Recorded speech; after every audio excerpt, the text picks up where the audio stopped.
Teachers, who is the worst parent you have ever seen? I am a third grade teacher and I had this kid, Tyler, who has been a nightmare since day one. He threw scissors at another kid's head and knocked over 3 desks during story time. 3 months into the school year, I called his mom 6 times about his behavior. Mrs. Henderson always had the same response. Tyler is just energetic. He's talented. You have to push him harder. The breaking point came during our Halloween party. Tyler decided to act like a zombie and bit another student so hard that he left scars. While I was treating the injured kid and calling the nurse, Tyler grabbed the class hamster and threatened to feed it to the zombies. That was it. He got detention for the next 3 days. The next day, Mrs. Henderson stormed through my door. She had gotten the automated call about Tyler's detention and stormed straight out of her yoga class. "How dare you detain my angel?" she screamed, still in her gym clothes. "Tyler's never been a problem. You're the problem." I sat at my desk as she raged. "You must be a recent graduate who doesn't know what he's doing. My Tyler is gifted. He needs special accommodations, not punishment." She began pacing the room, growing increasingly agitated. "I've been teaching kids longer than you have. I homeschooled Tyler's older siblings." I kept my voice calm. "Mrs. Henderson, Tyler bit another student today. That's not acceptable behavior. Kids play rough. It's too sensitive. This generation of teachers is pathetic." She picked up her phone and began dialing. "I'm calling Principal Donaldson right now. You'll be lucky if you still have a job tomorrow." The phone rang twice before the school secretary answered. Mrs. Henderson put it on speakerphone, clearly wanting me to hear my impending doom. "Lincoln Elementary School. This is Janet." "Janet, put me through to Principal Donaldson immediately. I need this incompetent teacher fired today." There was a pause. "Ma'am, I'm sorry, but Principal Donaldson retired at the end of last school year." Mrs. Henderson's face contorted with confusion,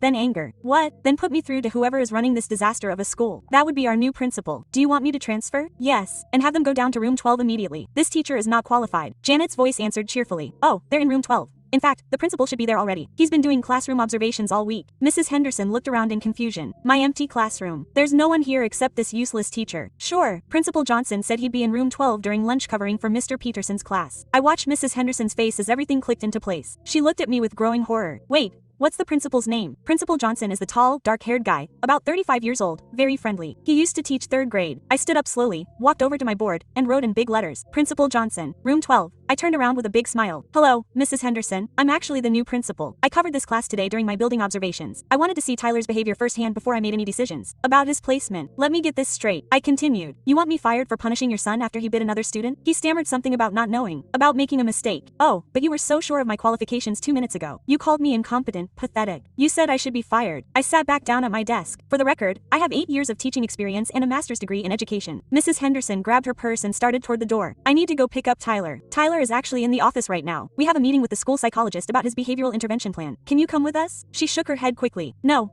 we're good. Tyler, it's fine. Everything is fine. Are you sure? Because based on what I observed today in your own behavior, I think we need to have a serious conversation about expectations and consequences." She practically ran out of my classroom. Tyler changed schools next week.